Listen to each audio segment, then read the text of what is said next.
عدل ایک اور چیز ہے کہ جو آپ کرتے ہیں اس کا ایک نتیجہ ملتا ہے، یہ عدل ہے۔ جبکہ مساوات میں یہ چیز آتی ہے کہ جو جس کی ذات کو جس چیز کی جس قدر ضرورت ہے وہ اس کو مل جائے۔ مثال کے طور پر ایک انسان جو کہ محنت کش ہے یا کسان ہے، اس کی خوراک اس انسان سے زیادہ ہوگی جو آفس میں بیٹھ کر کام کرتا ہے، تو میں اس کو مجبور نہیں کر سکتا کہ یہ دونوں انسان دو دو روٹیاں کھائیں، اور یہ عدل یا مساوات یہ ہوگی۔ یہ عدل تو ضرور ہے لیکن مساوات نہیں ہوگی۔ مساوات یہ کہتی ہے کہ جو کسان زیادہ محنت کر رہا ہے، اگر اس کی ڈیمانڈ 4 روٹیاں کھانے کی ہے تو اس کو 4 روٹیاں پرووائڈ کیجئے۔ جو آفس میں بیٹھ کر کام کر رہا ہے، اگر اس کی ڈیمانڈ 1 روٹی کھانے کی تو آپ اس کو 2 روٹیاں دے کر 1 روٹی ضائع کر رہے ہیں۔ تو مساوات یہ کہتی ہے کہ آپ انسانوں کی جو ضروریات ہیں ان کا تعین کریں، انسان خود اور معاشرہ خود اس کا تعین کرے، اور اس کے مطابق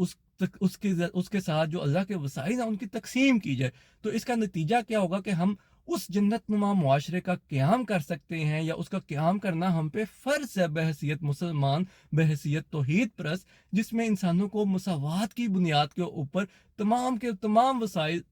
بلا تفریق، بلا روک ٹوک ملے، چاہے وہ تعلیم ہو، چاہے وہ صحت ہو، چاہے وہ اس کا سفر کرنے کی سہولت ہو، چاہے وہ اس کی اپنی صلاحیتوں کو بڑھانے کی سہولت ہو،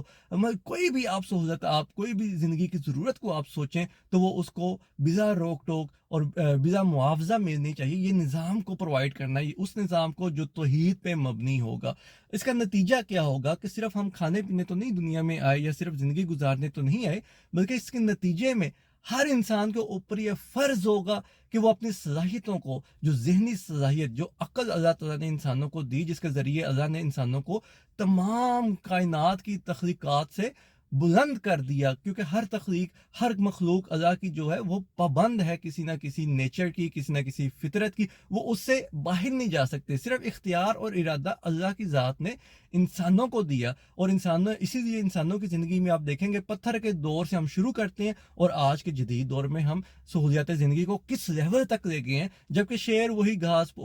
شیر وہی خوراک کھانے پہ مجبور ہے، بکری وہی طرز زندگی گزارنے پہ مجبور ہے جو وہ ہزاروں سال سے کرتی آ رہی ہے۔ تو اسی طرح انسان کرے گا کیا جب اس کو یہ سارا ماحول مل جائے گا؟ وہ تسخیر کائنات کرنے میں مصروف ہو جائے گا اپنی اپنی صلاحیتوں کے مطابق۔ اگر کسی کو کھیتی باڑی کا شوق ہے، وہ اس کے مطابق اللہ تعالیٰ کے قوانین کے تحت اس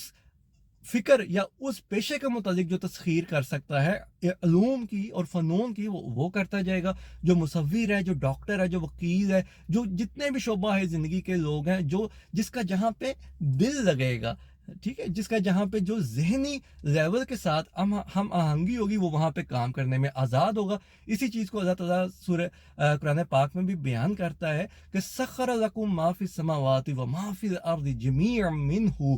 ان فی ذالک لآیۃ لقوم یتفکرون، کہ اللہ نے تمام زمین و آسمان کے اندر جتنی بھی چیزیں انسانوں کے لیے مسخر کر دی ہیں، اور اس میں ان اقوام، ان لوگوں کے لیے نشانیاں ہیں جو غور و فکر کرنا چاہتے ہیں کہ انسانوں کا جو اصل کام ہے تخلیق کائنات اور تخلیق انسانیت کا مقصد یہ ہے کہ انسان، کائنات کی جو تخلیق ہوئی، اس کی خوبصورتی ہوئی، اس کو مسخر کر دیا گیا انسانوں کے لیے، یعنی انسان اس کو سیکھے، اس میں قوانین خداوندی کو سیکھے اور اس کو اپنے فائدے کے لیے استعمال کرے اور دوسروں کو فائدہ دے۔ یعنی جتنی بھی فیسلٹیز ہم قائم کرتے ہیں دنیا کے اندر، یا پیدا کرتے ہیں، یا تخلیق کرتے ہیں، ان کا مقصد پیسہ کمانا نہیں، ان کا مقصد اپنی حاکمیت جتانا نہیں، ان کا مقصد لوگوں کو غلام بنانا نہیں، بلکہ ان کا مقصد کیا ہے کہ انسان اپنی تخلیق کے سفر میں بآسانی آگے سے آگے بڑھتا جائے۔ یعنی کہ جو انسان دوسرے اور انسانوں کے لیے منفعت بخش ہو سکتا ہے، وہ سب سے بہترین انسان ہے۔ یہ بھی قرآن کا بیان ہے جس کا مفہوم پیش کیا ہے۔ تو یہ اصل چیز ہے کہ توحید اتنی بڑی ذمہ داری ہم پہ عائد کرتی ہے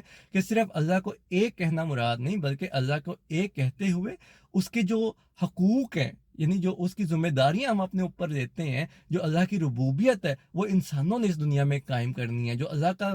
قائم کردہ نظام ہمیں باہر کی دنیا میں نظر آتا ہے، انسانوں کی دنیا میں وہ نظام انسانوں نے، مومنین نے، بیسیکلی جو اللہ کے ماننے والے ہیں، جو توحید پرست ہیں، انہوں نے قائم کرنا ہے، جس کے تحت ہم ایک جنتی معاشرہ قائم کریں گے، جس کے تحت ہم انسان تسخیر کائنات کرتے جائیں گے اور انسانوں کو درپیش چیلنجز کا